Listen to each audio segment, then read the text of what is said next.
সৈয়দ মুস্তফা আলীর রচিত আজকের আলোচ্য বিষয় ক্লাস 9-এর সেকেন্ড ইউনিট টেস্টের একটি প্রবন্ধ নব সৃষ্টি।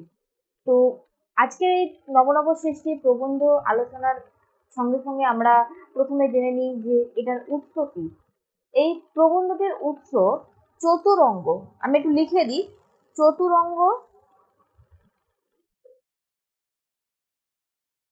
চতুরঙ্গ নামক গ্রন্থ থেকে আমাদের আলোচ্য প্রবন্ধটি গৃহীত হয়েছে নব সৃষ্টি। আচ্ছা, নব সৃষ্টি মানেটা কি? আমরা তো বুঝতেই পারছি, নব মানে নতুন, এই নব মানে নতুন, সৃষ্টি মানে কি? কোনো কিছু তৈরি হওয়া, আবিষ্কার হওয়া, এটা বোঝাতে চেয়েছে। মানে নতুন নতুন আবিষ্কার, এটা সোজা ভাষায় বলতে গেলে এটা যে নতুন নতুন আবিষ্কার। প্রবন্ধটা পড়লে আমরা দেখতে পাবো, তাছাড়া পড়ার আগে আমরা যদি এই ছবিটাও দেখি তাহলেও আমরা কিছুটা হলেও বুঝতে পারবো। দেখো এখানে না অনেক রকম শব্দ রয়েছে, অনেক বিদেশি শব্দ, যেমন ধরো আবেস্তা, তারপরে ধরো আরবি, ফার্সি, ফরাসি, গ্রিক, পর্তুগিজ, তারপরে রয়েছে সংস্কৃত, এরকম অনেক ভাষা রয়েছে। যেই ভাষাগুলো আমরা বলতে পারি যে বাংলা ভাষায় ব্যবহৃত হয়, মানে বিদেশি শব্দ বাংলা ভাষায় ব্যবহৃত হয়, সোজা ভাষায় বললে এটা নিয়ে একটা দেখতে পাবো। আরেকটা দেখতে পাবো কি বলতো, বিভিন্ন সাহিত্যিকদের, এই যে সৈয়দ মুস্তফা আলী অনেক বাংলা সাহিত্যের অনেক স্বনামধন্য খ্যাতনামা যে সমস্ত লেখক সাহিত্যিক রয়েছে তাদের বিরুদ্ধেও সমালোচনা করেছেন। সেটাও আমরা কিন্তু আজকের এই প্রবন্ধটি আমরা দেখতে পাবো। আশা করব ভিডিওটা তোমাদের কাছে খুব ভালো লাগবে এবং তোমরা এই প্রবন্ধটা যাদের যাদের কাছে কঠিন লাগে তারা কিন্তু খুব সহজে বুঝে নিতে পারবে। তাহলে চলো শুরু করে দিই। তার আগে বলবো, যদি তোমাদের ভিডিওটা ভালো লেগে থাকে তাহলে অবশ্যই ভিডিওটাকে লাইক করে পাশে থাকা যে সাবস্ক্রাইব বটন রয়েছে অবশ্যই সাবস্ক্রাইব বটনে ক্লিক করে রেখে দিও, যাতে পরবর্তী ভিডিওগুলোর আপডেট তোমাদের কাছে দ্রুত পৌঁছে যায়। তো প্রথম তোমরা কি করবে, সবাই কিন্তু বই খুলে নাও, ঠিক আছে? দেখো প্রথমেই যেটা রয়েছে কি, প্রথমেই বলছে সংস্কৃত ভাষা আত্মনির্ভরশীল। মানে কি? মানে হচ্ছে সংস্কৃত ভাষা অন্য কোনো কিছুর উপর ডিপেন্ড করে না, মানে নিজের উপর নির্ভরশীল। আত্ম মানে কি? নিজে, আর নির্ভরশীল মানে ডিপেন্ড, যেটাকে আমরা বলি। ঠিক আছে, তো নিজের উপর নির্ভর করে।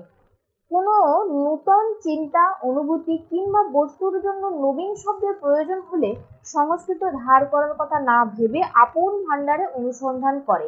মানেটা কি? মানে এটাই বলতে চাইছে যে সংস্কৃতে যদি অনেক নতুন নতুন শব্দ আসছে যাচ্ছে, এরকম তো হতেই থাকছে না। যদি কোনো নতুন শব্দের প্রয়োজন হয় তারা অন্য কোনো ভাষার দিকে যায় না, তারা নিজের ভাণ্ডারে যা শব্দ রয়েছে সেই শব্দকে নেওয়ার চেষ্টা করে, খোঁজার চেষ্টা করে। অনুসন্ধান মানে হচ্ছে নিজের ভান্ডার থেকে খোঁজার চেষ্টা করে। এমন কোনো ধাতু বা শব্দ যেখানে আছে কিনা যার সামান্য অদল বদল করে কিংবা পুরানো ধাতু দিয়ে নবীন শব্দ নির্মাণ করা যায় কিনা। বলতে চাইছে ধাতু বা শব্দ, ধাতু কি? ধাতু হচ্ছে ক্রিয়ার যে মূল রূপ। মানে ধরো আমি বলতে পারি ক্রি ধাতু, তারপরে ধরো রয়েছে খেল ধাতু, ঠিক আছে? যেমন করা, খেলা, এগুলো তো সব ধাতু। মানে এগুলো তো মূল ধাতুর সঙ্গে কখনো কখনো প্রত্যয় যুক্ত হচ্ছে, তাই তো? এগুলোকে বলা হচ্ছে ধাতু। তাহলে শব্দ কি? শব্দ হচ্ছে অর্থযুক্ত বর্ণ বা বর্ণ সমষ্টি। বোঝা গেল? অর্থযুক্ত বর্ণ বা বর্ণ সমষ্টি। যেমন আমি বললাম বই, এটা একটা কি শব্দ, এটা মানে রকম। তো যেখানে আছে কিনা, মানে সেই জায়গায় কোনো শব্দ আছে কিনা সামান্য অদল বদল, মানে একটু ওলট পালট করে দিলে যদি শব্দটার মানে দাঁড়িয়ে যায়, তো তিনি যে শব্দটা খুঁজছেন সেটা যদি দাঁড়িয়ে যায়, সেটাই বলছে যে নতুন পুরানো ধাতু দিয়ে, মানে এই যে ক্রি ধাতু, ক্রি ধাতু থেকে তো মানে ধরো করে, করছে, এই যে ক্রিয়াপদগুলো আমরা পাচ্ছি। এই রকম বলতে চাইছে যে নবীন শব্দ মানে নতুন শব্দ নির্মাণ করা যায় কিনা, মানে তৈরি করা যায় কিনা। বোঝা গেল? তারা অর্থাৎ কি, সংস্কৃত ভাষা নিজের উপর নির্ভর করে, সে অন্য কারোর উপর নির্ভরশীল নয়। সে নিজের যদি নতুন শব্দের যদি প্রয়োজন হয় তাহলে সে আপন ভান্ডার মানে নিজের ভান্ডারে খোঁজার চেষ্টা করে। যদি এদিক ওদিক করে একটু ওলট পালট করে পুরানো ধাতু দিয়ে যদি নতুন শব্দ তৈরি করে দেওয়া যায় তাহলে সে সবার আগে সেই চেষ্টাটা করে। বোঝা গেল? পরে কি বলছে, তার অর্থ অবশ্যই এ নয় যে সংস্কৃত কোশমিন কালেও বিদেশি কোনো শব্দ গ্রহণ করেনি। মানে এটার মানে এটা নয় যে সংস্কৃত ভাষা কোনো ভাষারই শব্দ নেয়নি, সেও নিয়েছে প্রশ্নের কালে, মানে কোনো না কোনো সময় তার দরকার পড়লে সেও নিয়েছে, ঠিক আছে। সে কিন্তু বিদেশি শব্দ গ্রহণ করেছে, তা বলে এটা নয় যে তার বেশিরভাগটাই রয়েছে তার বিদেশি শব্দ, তার বিদেশির পরিমাণ খুবই কম। পরে বলেছে নিয়েছে, কিন্তু তার পরিমাণ এতটাই মুষ্টিমেয়, এক্ষুনি বললাম তার পরিমাণ এতটাই মুষ্টিমেয়, মানে এতটাই কম বা নগণ্য, এতটাই কম যে সংস্কৃতকে স্বয়ংসম্পূর্ণ ভাষা বলাতে কারোর কোনো আপত্তি থাকার কথা নয়। মানে সংস্কৃত ভাষাও বিদেশি শব্দ নিয়েছে, কিন্তু তার পরিমাণ এতটাই কম, সেই জন্য তাকে কি বলা হয়, স্বয়ংসম্পূর্ণ ভাষা বলা হয়। সে নিজের উপর নির্ভর করে, তার যদি নতুন শব্দের প্রয়োজন হয় সে নিজের ভান্ডারে খোঁজার চেষ্টা করে, কিংবা পুরানো ধাতু দিয়ে যদি নতুন শব্দ তৈরি করা যায় তাহলে সে সবার আগে সেই চেষ্টাটাই করে। বোঝা গেল? এই গেল আমাদের প্রথম স্তবকে। এরপরে যাব পরবর্তী লাইনে কি বলছে। প্রাচীন যুগে সব ভাষাই তাই, অর্থাৎ এটাই বলতে চাইছে প্রাচীন যুগে সব ভাষাই এই সংস্কৃতের মতোই, মানে সবার তারা নিজের উপর নির্ভরশীল, যদি কোনো শব্দের প্রয়োজন হয় তাহলে মাঝে মধ্যে তারা নিয়ে থাকে। হিব্রু, গ্রিক, আবেস্তা এবং এইসব পরবর্তী যুগের আরবিও আত্মনির্ভরশীল এবং অধিকাংশ ক্ষেত্রে স্বয়ংসম্পূর্ণ। তার মানে এটা হলো প্রাচীন, এই যে প্রাচীন ভাষা, প্রাচীন যুগের ভাষা শুধুমাত্র কিন্তু সংস্কৃতই নয়, এছাড়াও রয়েছে কি হিব্রু, গ্রিক, আবেস্তা আর রয়েছে আরবি। এই ভাষাগুলোকেও কবি প্রাবন্ধিক বলেছেন যে এই ভাষাগুলোও কিন্তু স্বয়ংসম্পূর্ণ বা আত্মনির্ভরশীল ভাষা। এরা মানে যদি কোনো শব্দের প্রয়োজন হয় তাহলে তারা নিজের ভান্ডারে বা অনুসন্ধান করার চেষ্টা করে। বোঝা গেল? তাহলে প্রাচীন, যদি তোমাকে প্রশ্ন করে যে তোমাদের হচ্ছে প্রাচীন যুগের ভাষা কি, অবশ্যই তোমরা কিন্তু লিখবে যে সংস্কৃত, গ্রিক, হিব্রু, আবেস্তা আর আরবি, এই ভাষাগুলোকেও কিন্তু প্রাবন্ধিক বলছেন যে প্রাচীন যুগের ভাষা। ক্লিয়ার? এরপরে যাচ্ছি পরবর্তী লাইনে। বর্তমান যুগের ইংরেজি ও বাংলা আত্মনির্ভরশীল নয়। বর্তমান যুগে ইংরেজি এবং বাংলা আত্মনির্ভরশীল নয়, মানে তারা নিজের উপর নির্ভরশীল নয়, তারা অন্য ভাষা মানে বিদেশি শব্দ নেয়, এটাই বলতে চাইছে। আমরা প্রয়োজন মতো এবং অপ্রয়োজনে ভিন্ন ভিন্ন ভাষা থেকে শব্দ নিয়েছি এবং নিচ্ছি। অবশ্যই তাই। আমার যখন আমি এখানে আত্মনির্ভরশীল, এটার মানে কি, আমি কি বললাম, নিজের উপর নির্ভর, কিন্তু যদি আমি এক কথায় বলে দিই যে ডিপেন্ড, এটা আমি একটা ইংরেজি শব্দ কিন্তু নিয়ে নিলাম। বোঝা গেল? সেরকম বাংলা, বাংলাও যেরকম সেরকম ইংরেজিও, বাংলা ইংরেজি কিন্তু একদম স্বয়ংসম্পূর্ণ ভাষা নয়। কারণ কি, এরা অন্য মানে বিদেশি শব্দ থেকে কিন্তু নিজের ভান্ডারের শব্দ আনে, তারা সেটা নিজের প্রয়োজনেই হোক বা অপ্রয়োজনেই হোক। ঠিক আছে। পাঠান মোগল যুগে আইন, আদালত, খাজনা, খারিজ নতুন রূপে দেখা দিল বলে আমরা আরবি ও ফার্সি থেকে প্রচুর শব্দ গ্রহণ করেছি। পরবর্তী যুগে ইংরেজি থেকে ইংরেজির মারফতে অন্যান্য ভাষা থেকে নিয়েছি এবং নিচ্ছি। কি বলতে চাইছে? পাঠান মোগল যুগ মানে আমাদের যখন আমাদের এখানে ইংরেজরা বা বিভিন্ন দেশের মানুষেরা এসেছে তাই এত ভাষার আবির্ভাব ঘটেছে, সেটাই বলছে। পাঠান মোগল যুগে যখন ছিলাম তখন কি হয়েছে, এই আইন, আদালত, খাজনা, খারিজ মানে এই আরবি ফার্সি, এগুলো সব আরবি ফার্সি ভাষা। ঠিক আছে, এই ভাষাগুলো কিন্তু আমাদের বাংলায় ঢুকে গেছে, এগুলো কিন্তু আর বেরোবে না। বলছে কি, আমরা আরবি ফার্সি থেকে প্রচুর শব্দ নিয়েছি, মানে আমাদের বাংলা ভাষায় বেশিরভাগ শব্দই বলে যেতে পারে যে আমরা আরবি ফার্সি শব্দ ব্যবহার করেছি। পরবর্তী যুগে ইংরেজি থেকে ইংরেজির মারফতে অন্যান্য ভাষা থেকে ভাষা নিয়েছি। মানে কি, মানে আমরা ইংরেজি, এটা বলছি কি ইংরেজি থেকে ইংরেজির মারফতে, এটা কিন্তু একটা বোঝার বিষয়ে রয়েছে। আমরা ইংরেজি থেকে নিয়েছি, ইংরেজি আবার যেখান থেকে নিয়েছে সেখান থেকেও আমরা কিন্তু ইংরেজি হয়ে বাংলায় ঢোকাচ্ছি। বোঝা গেল? ইংরেজি যেখান থেকে নিচ্ছে মানে যেখান থেকে কপি করছে সে ইংরেজি হয়ে এলো, সেখান থেকে আমরা আবার আমাদের ভাষায় ঢুকাচ্ছি, বাংলা ভাষায়। বোঝা গেল? আশা করি বুঝতে পেরেছো। পরবর্তী যুগে তাহলে ইংরেজি এবং ইংরেজির মাধ্যমে অন্যান্য ভাষা থেকে আমরা সেরকম শব্দ নিচ্ছি বা নিয়েছি। বোঝা গেল? এই হলো আমাদের এই চ্যাপ্টারে যেটা ছিল। এরপরে নেক্সট পরবর্তী লাইনে দেখো, বিদেশি শব্দ নেওয়া ভালো না মন্দ সে প্রশ্ন অবান্তর। বিদেশি শব্দ নেওয়া উচিত কি উচিত নয়, মানে তারটা ভালো নাকি মন্দ সে প্রশ্ন আমি অযথা করছি না, অবান্তর মানে সেটা না বলাই ভালো। নিয়েছি এবং এখনো সজ্ঞানে আপন খুশিতে নিচ্ছি, মানে নিয়েছি, আগে তো আরবি, ফার্সি, পর্তুগিজ, তোমার আবেস্তা, গ্রিক, হিব্রু সব ভাষাই নিয়েছি, কিন্তু এখনো সজ্ঞানে মানে নিজের জ্ঞান থাকা সত্ত্বেও এখনো আমরা নিজের মনে সেটা স্বাচ্ছন্দ্যে আমরা নিয়ে যাচ্ছি। এবং শিক্ষার মাধ্যম রূপে ইংরেজিকে বর্জন করে বাংলা নেওয়ার পর যে আরো প্রচুর ইউরোপীয় শব্দ আমাদের ভাষায় ঢুকবে সে সম্বন্ধে কারোর কোনো সন্দেহ নেই। আমরা যখন ইংরেজরা ছিল তখন কিন্তু আমাদের দেশে ইংরেজি মিডিয়াম এটা চালু হয়ে গেছিল, আমরা যেরকম এখন বাংলা মিডিয়ামে পড়ছি। কিন্তু ইংরেজি যে সমস্ত শব্দ, যেমন ধরো চেয়ার, টেবিল, ডাস্টার, মোবাইল, ঠিক আছে, এই যে শব্দগুলো, ফোন, ঠিক আছে, এই যে শব্দগুলো আমাদের ভাষায় মানে বাংলা ভাষায় ঢুকে গেছে, এগুলো কি আমরা কখনো বর্জন করতে পারবো? তুমি মোবাইল ব্যবহার করছো, তুমি মোবাইলকে কি কখনো বলবে যে আমি মুঠোফোন ব্যবহার করছি, কিংবা তুমি বলবে যে আমি হস্তচালিত যন্ত্র ব্যবহার করছি? কেউ কখনোই বলবো না। আমরা যেই ভাষাটা বাংলায় একবার ঢুকে গেছে সেই ভাষা আমরা আর কখনোই চেঞ্জ করবো না। যেমন আমরা বলবো চেয়ার, আমি যেমন চেয়ারে বসে আছি, টেবিলে পড়াচ্ছি, আমি কি কখনো বলবো যে আমি আরামকে দ্বারায় বসে আছি? কখনো বলবো না। এটা শুনতে আমাদের এখনের যুগে দাঁড়িয়ে এটা খারাপ লাগবে। যদি কবি সাহিত্যিকরা এটা একবার ব্যবহার করে দিয়ে দিতেন, বা এটা যদি বইয়ে লিখে দিয়ে দিতেন, এটা যদি মানে প্রচলিত থাকতো, তাহলে হয়তো বলতাম। কিন্তু যে শব্দ একবার প্রচলিত হয়ে যায়, সেটা বাংলা হোক, তোমার ইংরেজি ভাষা হোক, বা গ্রিক শব্দ হোক, আরবি, ফার্সি, পর্তুগিজ, যাই হোক না কেন, যেটা একবার বাংলা ভাষায় ঢুকে গেছে সেটাকে আমরা আর কোনোভাবেই বর্জন মানে ত্যাগ করতে পারবো না। বোঝা গেল? আলু কফি আজ রান্নাঘর থেকে তাড়ানো মুশকিল। বিলেতি ওষুধ প্রায় সকলেই খান, ভবিষ্যতে আরো নতুন নতুন ওষুধ খাবেন বলেই মনে হয়। অর্থাৎ কি, আলু কফি এগুলো হচ্ছে, আলু কফি এগুলো হচ্ছে পর্তুগিজ শব্দ, মানে পর্তুগিজরা এই শব্দের ব্যবহার করে গেছেন, এটা হচ্ছে পর্তুগিজ শব্দ। কিন্তু এই শব্দটাকে কি আমরা এখন চেঞ্জ করছি? করছি না। আমরা এখনো কিন্তু ব্যবহার করে যাচ্ছি আলু কফি। বোঝা গেল? আলু কফি আমরা এখনো এই শব্দটাই কিন্তু ব্যবহার করছি, এটা কিন্তু একটা পর্তুগিজ শব্দ।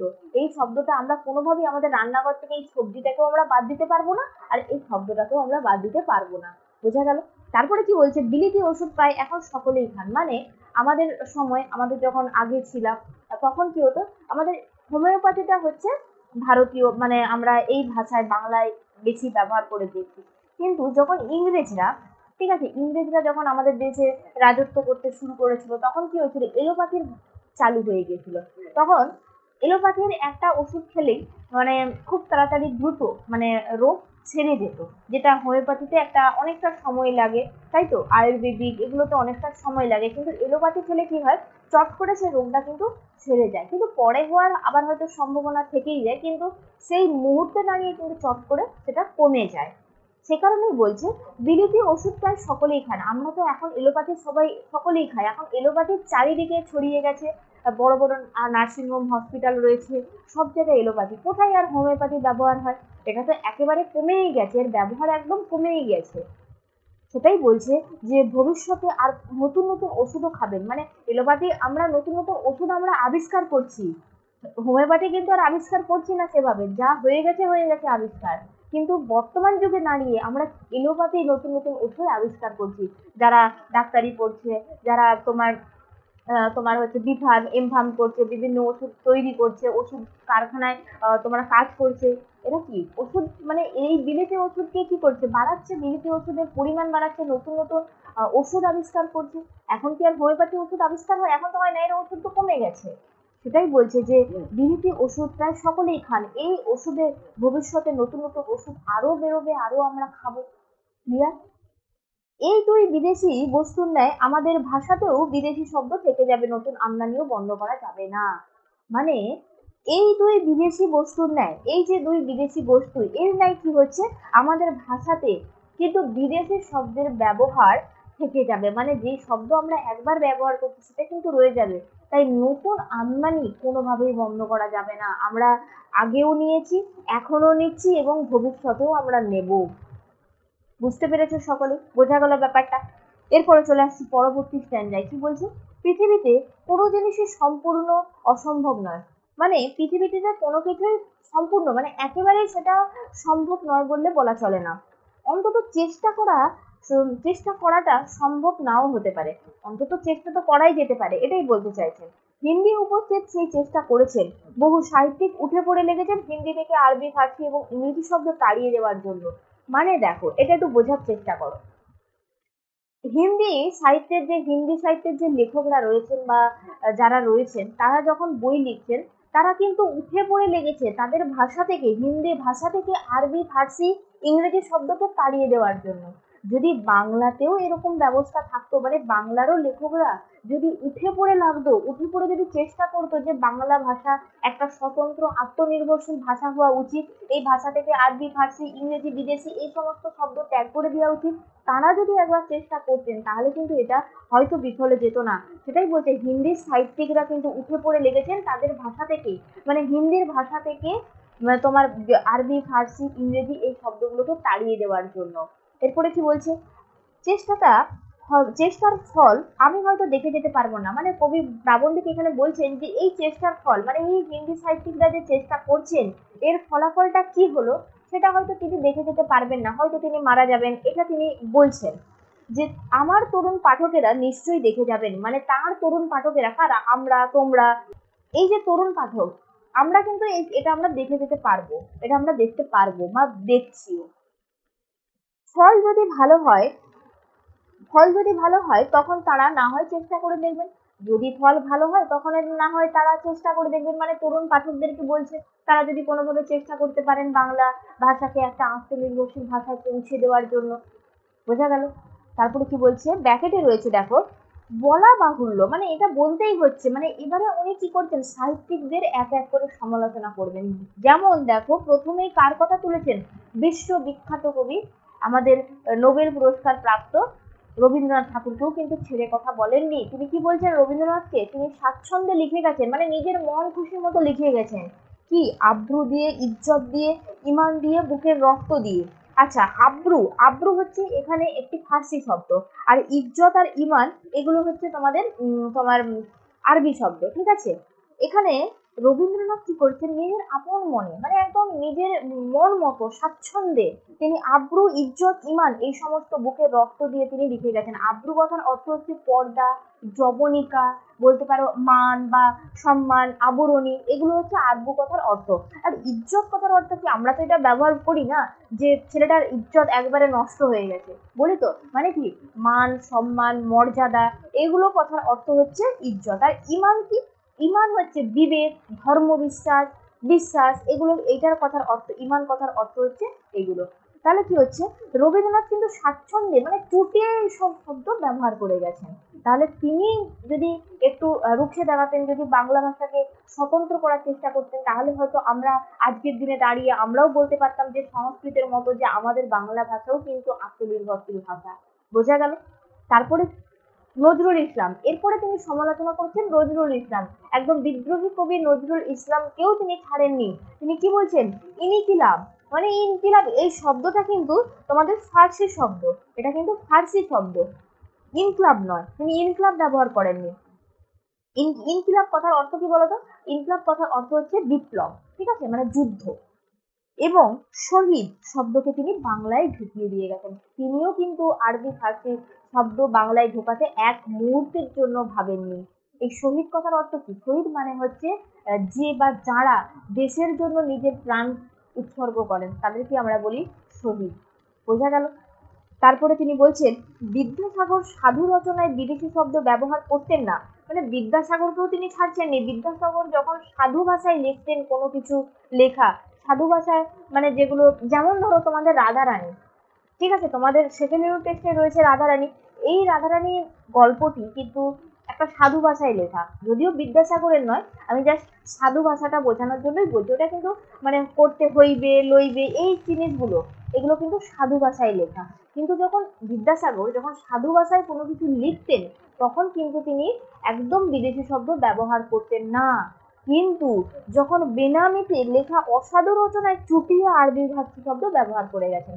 বেনামিতে লেখা মানে কি, যেগুলো কোনো নাম দিয়ে লিখতনি, ঠিক আছে, সেই রকম লেখায় বিদ্যাসাগর কি করেছেন, আরবি ফার্সি শব্দ কিন্তু নিজের মন মতো ব্যবহার করে গেছেন। আর অতিশয় নিষ্ঠাবান ব্রাহ্মণ পণ্ডিত হরপ্রসাদ আরবি ফার্সি শব্দের বিরুদ্ধে জিহাদ ঘোষণা করা আহাম্মকি বলে মনে করতেন। মানে কি, মানে অতিশয় নিষ্ঠাবান মানে খুব সৎ নিষ্ঠা, হ্যাঁ, রয়েছে এরকম ব্রাহ্মণ হরপ্রসাদ, যিনি কিনা এই আরবি ফার্সি শব্দের বিরুদ্ধে জিহাদ মানে ধর্মযুদ্ধ, আর আহাম্মকি মানে কি বোকামি, তিনি এটাকে বোকামি বলে মনে করেছেন। বোঝা গেল? তারপরে কি, আলাল ও হুতুমের ভাষা বিশেষ উদ্দেশ্যে নির্মিত হয়েছিল। আলালুর হুতুম, তোমার আলাল কার লেখা? তোমার প্যারিচাঁদ মিত্রের লেখা আলালের ঘরের দুলাল। আর হুতুম কি? হুতুম হচ্ছে কালী প্রসন্ন সিংহের লেখা হুতুম পেচার নকশা। এই দুটো জায়গাতেও কি হয়েছে, ভাষার বিশেষ উদ্দেশ্যে, মানে এই দুটো ক্ষেত্রেও কিন্তু আরবি ফার্সি শব্দের ব্যবহার কমে যায়নি, চুটিয়ে ব্যবহার হয়ে গেছে। এরাও কিন্তু এইখান থেকে আলাদা নন। ঠিক আছে। সাধারণ বাংলা স্রোতে গা ঢেলে দেবে না বলে তার উল্লেখ স্থলে নিষ্প্রয়োজন, এবং হিন্দির বঙ্কিম স্বয়ং প্রেমচন্দ্র হিন্দিতে বিস্তর আরবি ফার্সি ব্যবহার করেছেন। তিনি বলছেন সাধারণ বাংলার এসোতে গা ঢেলে দেবে না বলে তার উল্লেখ স্থলে নিষ্প্রয়োজন। মানে এটা তো স্বাভাবিক, বাংলা যেদিকে জল গড়ায় সেদিকেই তো জলের স্রোতে সবাই বয়ে যায়। সেটাই বোঝাতে চেয়েছেন যে হিন্দি সাহিত্যের বঙ্কিমকে প্রেমচাঁদ, সে প্রেমচাঁদও কিন্তু হিন্দিতে আরবি ফার্সি শব্দ চুটিয়ে ব্যবহার করেছেন। বোঝা গেল তিনি তাহলে এক এক করে কিভাবে সাহিত্যিকদের সমালোচনা করে গেছেন। তারা কি করেছেন না, বাংলা ভাষায় আরবি ফার্সি পর্তুগিজ এই সমস্ত শব্দ চুটিয়ে ব্যবহার করেছেন। তিনি তাদেরকেও কিন্তু ছেড়ে কথা বলেননি। তিনি মনে করেছেন যে বাংলা একটা স্বতন্ত্র ভাষা হওয়া উচিত। যদি ওনারা বইয়ে যদি এই লেখা সাধু ভাষায় লিখে যেতেন, যদি তোমার নিজের ভান্ডার থেকে শব্দ নিয়ে লিখতো, তাহলে কি হতো, আজকের দিনে দাঁড়িয়ে আমরাও হয়তো বলতে পারতাম যে আমাদেরও বাংলা ভাষা কিন্তু একটা স্বয়ং সম্পূর্ণ ভাষা। বোঝা গেল? এরপর যাব পরবর্তী জায়গায়। পরবর্তী দেখো,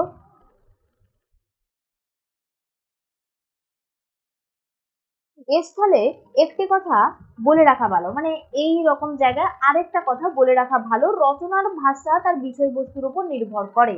রচনার ভাষা এটা বিষয়বস্তুর উপর নির্ভর, মানে কি, যখন যেটা প্রয়োজন আমরা সেখান থেকে সেই শব্দ নিয়ে সেই রচনাটা আমরা কিন্তু পড়ে নেব বা পড়ে ফেলবো। এটাই বলছে রচনার ভাষা সবসময় নির্ভর করে সেই কি বিষয়ের উপর লিখছি সেটার ওপর। শঙ্কর দর্শনের আলোচনার ভাষা সংস্কৃত শব্দবহুল হবে। শঙ্কর দর্শন কি? শঙ্কর দর্শন হচ্ছে শঙ্করাচার্যের লেখা, মানে দর্শন শাস্ত্রের একটি গ্রন্থ। শঙ্কর দর্শন একটা গ্রন্থ যেটা শঙ্করাচার্যের লেখা, সেটা কিন্তু আমাদের সংস্কৃত ভাষায় কিন্তু লেখা হয়েছে। সেখানে কিন্তু অন্য বা বিদেশি শব্দের ব্যবহার কিন্তু নেই। সেটাই বলছে আলোচনার ভাষা কিন্তু সংস্কৃত শব্দবহুল। পক্ষান্তরে মানে অপরদিকে মোগলাই রেস্তোরাঁ বর্ণনাতে ভাষা অনেকখানি হুতুম ঘেঁষা হয়ে যেতে বাধ্য। মোগলাই মোগলাই বা রেস্তোরাঁ মানে কি, এটা জল খাবারের জায়গা।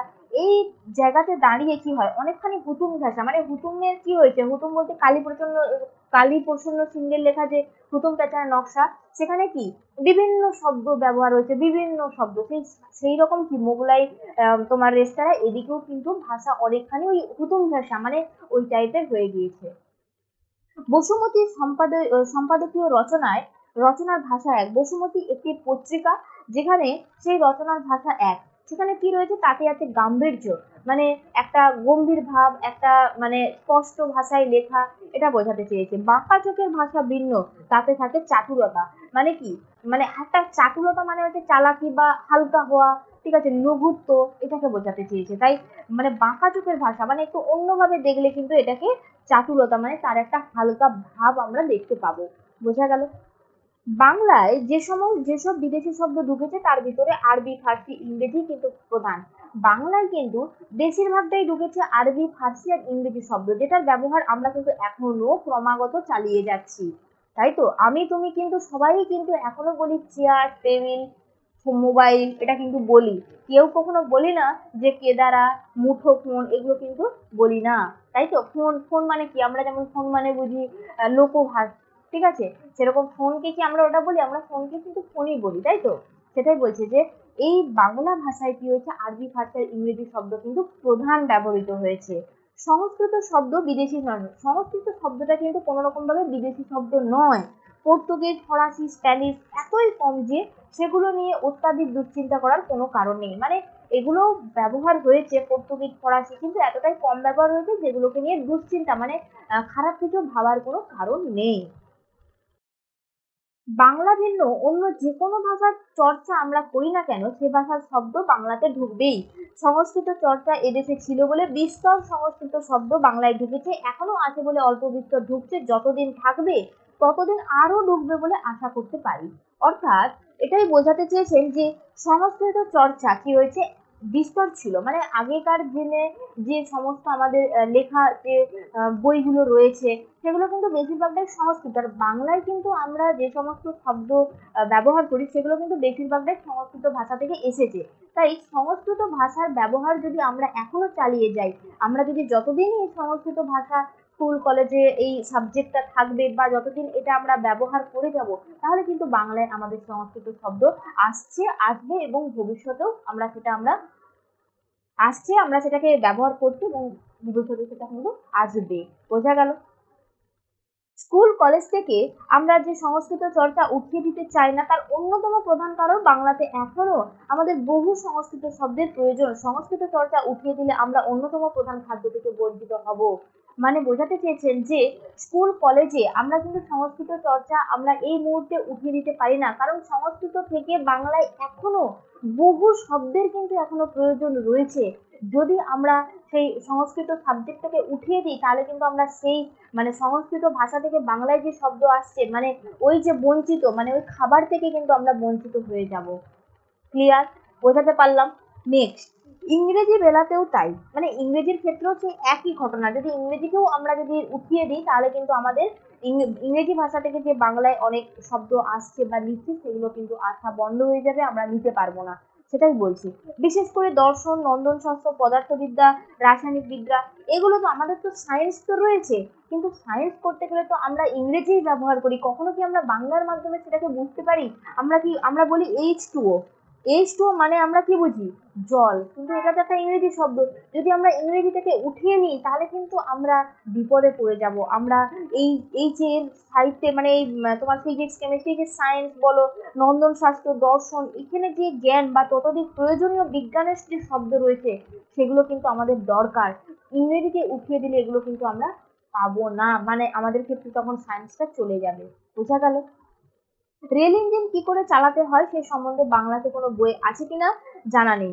তাই এই সমস্ত টেকনিক্যাল শব্দের প্রয়োজন যে আরো কত বেশি সে সম্বন্ধে কোনো সুস্পষ্ট ধারণা এখনো আমাদের মনের মধ্যে নেই। সুতরাং ইংরেজি চর্চা বন্ধ করার সময় এখনো আসেনি।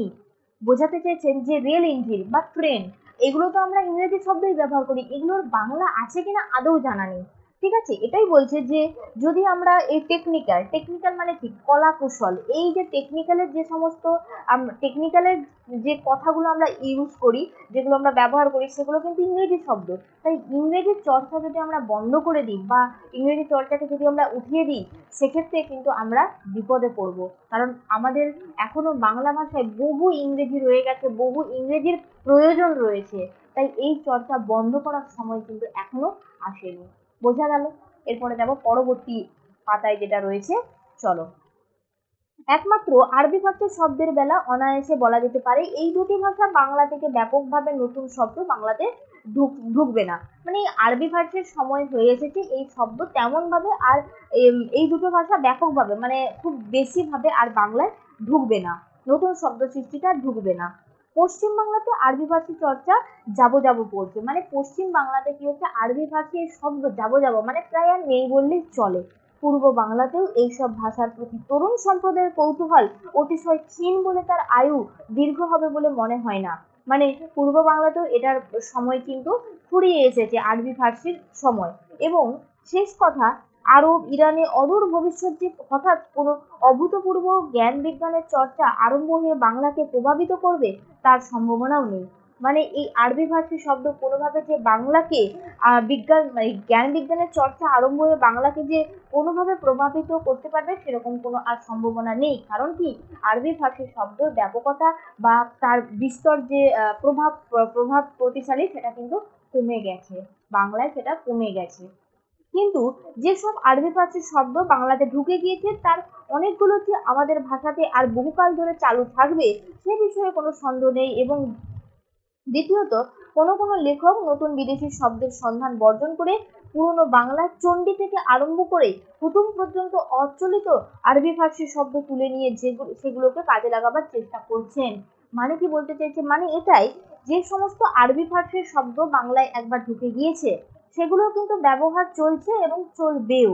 কিন্তু দ্বিতীয়ত, যদি লেখক নতুন কোনো বিদেশি শব্দের সন্ধানে বর্জন করে পুরনো বাংলা, মানে অনেক আগে যখন বাংলা আমরা সংস্কৃত থেকে যে সমস্ত শব্দ নিয়েছি, যেগুলো কিনা চণ্ডী থেকে আরম্ভ করে হুতুম, মানে চণ্ডী কি, চণ্ডী হচ্ছে একদম স্বয়ং সম্পূর্ণ বাংলা ভাষা থেকে লেখা শুরু করে একদম হুতুম, যেখানে একদম বিদেশি শব্দের ভরপুর ব্যবহার হয়েছে, সেখান পর্যন্ত যদি অচলিত আরবি ফার্সি শব্দ তুলে নিয়ে সেগুলোকে কাজে লাগাবার চেষ্টা করি, মানে ওই মানে চণ্ডীর সময় থেকে হুতুম পর্যন্ত এইটুকু, মানে এই যে বিস্তর মাঝখানে যে সময়টার কথা বলছি, এই সময়ে যে আমরা আরবি ফার্সি শব্দ ব্যবহার করেছি, সেই শব্দগুলোকে যদি এখন আমরা ব্যবহার করে দিই তাহলে এটার ব্যবহার একেবারেই কমে যাবে, আরবি ফার্সি শব্দের ব্যবহার।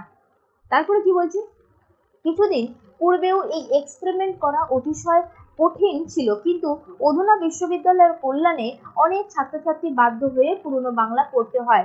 তারা এই সব শব্দের অনেকগুলো অনায়াসে বুঝতে পারবে বলে অচলিত অনেক আরবি ফার্সি শব্দ নতুন মেয়াদ পাবে। অর্থাৎ কি, কিছু এক্সপেরিমেন্ট, মানে এর আগেও কিছু পূর্বে পরীক্ষা অতিশয় কঠিন ছিল, মানে এই সমস্ত পরীক্ষা করা একটা কঠিন ব্যাপার হয়ে দাঁড়িয়েছিল, কিন্তু অধুনা বিশ্ববিদ্যালয় কি হয়েছে, কল্যাণে, মানে তাদের সুবাদে কি হয়েছে, অনেক ছাত্রছাত্রী বাধ্য হয়ে, মানে তাদেরকে পড়তেই হতো এই পুরনো বাংলা মানে কি, এই চণ্ডী থেকে শুরু করে ওই আগেকার যুগে যে সমস্ত বাংলাগুলো লেখা হয়েছে যেখানে বিদেশি শব্দের ব্যবহার ছিল না, সেই তাদেরকে ওই পুরনো বাংলা বই পড়তে হতো। তাতে করে কি হয়েছে, অনেক শব্দ অনায়াসেই তারা হয়তো বুঝতে পারছে না, বুঝতে না পারাটাই স্বাভাবিক, কারণ যেই শব্দ তারা শুনে চলেছে, আমরা যেরকম যেটা এখন শুনে চলেছি সেটাই আমরা বলবো, কখনো আমরা চেঞ্জ হয়ে যাব না, বোঝা গেল। তাদের কাছে তাহলে কি হচ্ছে, আরবি ফার্সি শব্দের নতুন মেয়াদ পাবে, মানে নতুন একটা হিসাব পাবে। এ পরিস্থিতির সামনে জীবনামৃত এমন শব্দের একটা নতুন খতিয়ে নিলে ভালো হয়, মানে এমন অবস্থায় জীবনামৃত মানে কি, মানে যে শব্দগুলো আছে কিন্তু তার ব্যবহার হয় না, মানে জীবিত আছে কিন্তু তার ব্যবহার আমরা করি না, বোঝা গেল। সেই জীবনামৃতের যে সমস্ত শব্দ রয়েছে সেই শব্দের খতেন মানে কি, একটা হিসাব যদি নেওয়া যায় তাহলে কিন্তু খুব ভালো হয়। তাহলে কিন্তু যদি আমরা হিসাব নিই তাহলে আমরা কি হবে, তাহলে যেই শব্দগুলো ব্যবহার হয় না সেগুলোকে আমরা তাড়িয়ে দেবো, তাই তো। সেটাই বলছে, যে জীবনামৃত মানে যে শব্দগুলো বেঁচে থেকেও আমরা ব্যবহার করি না, তার যদি একটা হিসাব নেওয়া যায় তাহলে সেক্ষেত্রে খুবই ভালো হয়। পরবর্তী চলো, ভারতীয় মক্তব মাদ্রাসায় যদিও প্রচুর পরিমাণে আরবি ভাষা পড়ানো হয়েছিল, তবু কার্যত দেখা গেল ভারতীয় আর্যগণ ইরানি আর্য সাহিত্য অর্থাৎ ফার্সির সৌন্দর্যে অভিভূত হলেন বেশি। দেখো, ভাবো, ভারতীয় মক্তব মাদ্রাসা কি, মাদ্রাসা হচ্ছে তোমাদের মুসলিম যারা রয়েছে তাদের একটা উঁচু প্রতিষ্ঠান যেখানে পড়াশোনা হয়, মাদ্রাসা যেরকম মাদ্রাসা বোর্ডে আলিম হাজির এই সমস্ত রয়েছে, তো সেইটা বলছে সেখানে প্রচুর পরিমাণে কিন্তু আরবি ভাষা শেখানো হয়েছে, পড়ানো হয়েছে, সবকিছু হয়েছে, কিন্তু কার্যত দেখা গেল, মানে তার ফলেও কি দেখা গেল বলতো, ভারতীয় আর্যগণ ইরানি আর্য সাহিত্য অর্থাৎ ফার্সির সৌন্দর্যে বেশি অভিভূত হয়েছে। তারা ইরানির আর্য সাহিত্য কি ফার্সির সৌন্দর্যে কিন্তু বেশি অভিভূত হয়েছে। তারা কিন্তু আরবি শব্দ ব্যবহার করা সত্ত্বেও তারা আরবি ভাষা ব্যবহার বেশি করতো না, তারা কিন্তু ফরাসি শব্দটাই বেশি ব্যবহার করতো, ফার্সি শব্দটাকে বেশি ব্যবহার করতো। তাই উর্দু সাহিত্যের মূল স্রোতাই দেখো ফার্সির সঙ্গে বাঁধা, আরবির সঙ্গে নয়। Very important line. উর্দু সাহিত্যে যে মূল সুর রয়েছে, তাদের যে মূল কথা, মানে তাদের যে মূল ভাষা রয়েছে সেটা কিন্তু ফার্সির সঙ্গে ভাষা, আরবির সঙ্গে নয়। অথচ তাদের কিন্তু আরবি ভাষা পড়ানো হয়েছে, শেখানো হয়েছে, সবকিছু হয়েছে, তাও কিন্তু তারা ফার্সি শব্দকে বেশি ব্যবহার করেছে। তাই উর্দু সাহিত্যের মূল সুর বাঁধা কার সাথে, ফার্সির সঙ্গে। তারপরে বলছে হিন্দি গদ্যের উপর বাইরে যে প্রভাব পড়েছে সেটা ফার্সি, সেটা আরবি নয়। মানে উর্দু সাহিত্য এবং হিন্দি সাহিত্য এই দুটো ক্ষেত্রেই দেখা গেছে ফরাসি মানে ফার্সি ভাষার কিন্তু বেশি ব্যবহার, আরবির কিন্তু নয়। পরে দেখো, একদা ইরানে যেরকম আর্য ইরানি ভাষা ও সেমিটি আরবি ভাষার সংঘর্ষে নবীন ভাষায় জন্মগ্রহণ করেছিল, ভারতবর্ষে সেই সংঘর্ষের ফলে সিন্ধি, উর্দু, কাশ্মীর সাহিত্যের সৃষ্টি হয়েছে। মানে এক সময় ইরানে কি হয়েছে, আর্য ইরানি ভাষা বা সেমিটি ভাষা যেগুলো কি হয়েছে ভাষার সংঘর্ষে আরবি ভাষার সঙ্গে সংঘর্ষ হয়ে নবীন নবীন ফার্সি ভাষার একটি জন্মগ্রহণ হয়েছিল, যেখানে ভারতবর্ষে সেই সংঘর্ষের ফলে ওই আরবির সঙ্গে যে নবীন ফার্সি ভাষার যে সম্পর্ক হয়েছিল তার ফলে সিন্ধি, উর্দু, কাশ্মীর সাহিত্যের সৃষ্টি হয়েছিল। কিন্তু আরবির এই সংঘর্ষ ফার্সির মাধ্যমে ঘটেছিল বলে কিংবা অন্য যে কোনো কারণেই হোক ভারতবর্ষীয় এই তিন ভাষা ফার্সির মতো নব নব সৃষ্টি দিয়ে ঐশ্বর্যশালী সাহিত্য সৃষ্টি করতে পারলো না। উর্দুতে কবি ইকবালই এই তত্ত্ব সম্যক হৃদয়ঙ্গম করেছিলেন ও নতুন সৃষ্টির চেষ্টা করে উর্দুকে ফার্সির অনুকরণ থেকে কিঞ্চিত নিষ্কৃতি দিতে সক্ষম হয়েছেন। অর্থাৎ কি? অর্থাৎ আরবির এই সংঘর্ষের সঙ্গে ফার্সির মাধ্যম ঘটেছিল বলে, কিংবা কোনো কারণেই, যে কারণেই হোক না কেন, ভারতবর্ষে এই তিন ভাষার মতো কিন্তু নব নব সৃষ্টি, মানে নতুন নতুন যে শব্দের সৃষ্টি হয়েছিল, তার ঐতিহ্যশালী সাহিত্য কিন্তু সৃষ্টি করতে পারেনি। উর্দু সাহিত্যের একজন বিখ্যাত কবি হচ্ছে ইকবাল। ইকবাল কি করেছেন? তত্ত্বসম্যক হৃদয়ঙ্গম করেছিলেন। তিনি নতুন সৃষ্টির চেষ্টা করে উর্দুকে ফার্সির অনুকরণ থেকে, মানে উর্দুতে কি হয়েছিল, আমরা কি বলেছি, উর্দু সাহিত্যের মূল সুর কার সঙ্গে বাঁধা? ফার্সির সঙ্গে, আরবির সঙ্গে নয়। তিনি কি করেছেন? তিনি ওই ফার্সি থেকে কিছুটা, মানে কিঞ্চিত চেষ্টা করেছেন নিষ্কৃতি দিয়া, মানে সেখান থেকে আলাদা করার একটা চেষ্টা করেছেন। বোঝা গেল? পরবর্তী জায়গায় চলো। পরবর্তী যে অংশ রয়েছে, বাঙালির সর্বশ্রেষ্ঠ সাহিত্য হলো তার পদাবলী কীর্তনে। বাঙালির সর্বশ্রেষ্ঠ সাহিত্য কি? পদাবলী কীর্তন। যেমন মধ্যযুগ বা প্রাচীন যুগে যে সমস্ত রয়েছে, চর্যাপদ, বৈষ্ণব পদাবলী, মঙ্গল কাব্য, এই সমস্ত রয়েছে, এই জায়গাগুলো কিন্তু বলেছে যে সর্বশ্রেষ্ঠ সাহিত্য সৃষ্টি হচ্ছে পদাবলী কীর্তন। এই জায়গায় যে সমস্ত শব্দ ব্যবহার হয়েছে, সেখানে কিন্তু বিদেশি শব্দের আগমন একদম ঘটেনি। সেখানে ঘটেছে সংস্কৃত শব্দ, সংস্কৃত থেকে বাংলায় যে সমস্ত শব্দ এসেছে সেই আগমন। এই সাহিত্যে প্রাণ এবং দেহ উভয়ই খাঁটি বাঙালি। মানে এই যে পদাবলী সাহিত্য, এই পদাবলী সাহিত্যের দেহ এবং প্রাণ উভয়ই কিন্তু খাঁটি বাঙালি। বোঝা গেল? মানে কি, আমি যেটা এক্ষুনি বললাম, বিদেশি শব্দের ব্যবহার হয়নি এই জায়গায় সংস্কৃত শব্দ নেওয়া হয়েছে বাংলায়। এই সাহিত্যে শুধু মহাভারতের শ্রীকৃষ্ণ বাংলার খাঁটি কানুরূপ ধারণ করেছে তাই নয়, শ্রীমতী রাধাও যে একেবারে খাঁটি বাঙালি মেয়ে, সে বিষয়ে কোনো সন্দেহ নেই। মহাভারতে আমরা কি জানি? শ্রীকৃষ্ণ কানুরূপ ধারণ করেছেন, আর শ্রীমতী রাধা একদম খাঁটি বাঙালি মেয়ে যে ধারণ করেছেন রূপ, সে বিষয়ে আমাদের বিন্দুমাত্র কোনো সন্দেহ নেই। ভাটিয়ালি নায়িকা, বাউলের ভক্ত, মুর্শিদাদি আশিক ও পদাবলীর রাধা একই চরিত্র, একই রূপে প্রকাশ পেয়েছেন। নেক্সট, বাঙালির চরিত্রে বিদ্রোহ বিদ্যমান। বাঙালির চরিত্রে তো মানে বিদ্রোহ রয়েই চলেছে। তার অর্থ এই নয় যে রাজনীতি, কি ধর্ম, কি সাহিত্য, যেখানে যে সত্য, শিব, সুন্দরের সন্ধান পেয়েছে, তখনই সেটা গ্রহণ করতে চেয়েছেন। মানে বাঙালির সাহিত্যে কি হয়েছে? চরিত্র তো বিদ্যমান, কিন্তু তার মানে এটা নয় যে রাজনীতি হোক, ধর্ম হোক, সাহিত্য হোক, সে যেখানে যেই সত্য, শিব এবং সুন্দরের সন্ধান পেয়েছে, সেখানেই কিন্তু সেটাকে গ্রহণ করার চেষ্টা করেছে। এবং তখনই কেউ গতানুগতিক পন্থা, প্রাচীন ঐতিহ্যের দোহাই দিয়ে সে প্রচেষ্টার বাধা দিতে গেলে তার বিরুদ্ধে বিদ্রোহ করেছে। মানে কেউ যদি তার বিরুদ্ধে যে কোনোভাবে বাধা দেয়, সেক্ষেত্রে কিন্তু বিদ্রোহ ঘোষণা হয়েছে। এবং তার চেয়েও বড় কথা, যখন সে বিদ্রোহ উচ্ছৃঙ্খলার পরিণত হতে চেয়েছে, তখন তার বিরুদ্ধে আবার বিদ্রোহ করেছে। মানে একটা বিদ্রোহ সৃষ্টি হয়েছে, সেটা যখন উচ্ছৃঙ্খলার রূপ ধারণ করেছে, তার বিরুদ্ধেও আবার বিদ্রোহ ঘোষণা হয়েছে।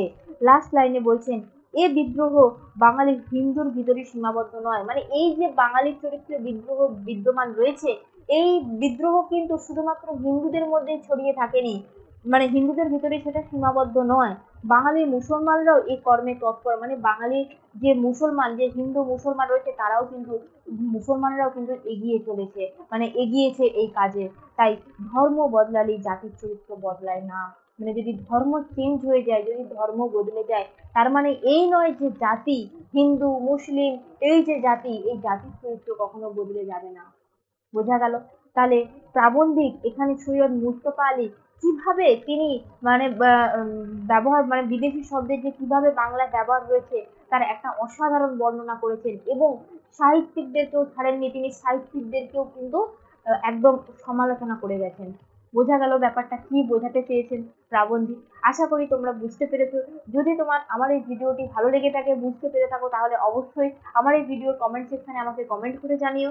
আজকের ভিডিও এখানেই শেষ করছি। দেখা হচ্ছে পরের ভিডিও অন্য কোনো টপিকের আলোচনা নিয়ে। চলো, টাটা, বাই বাই।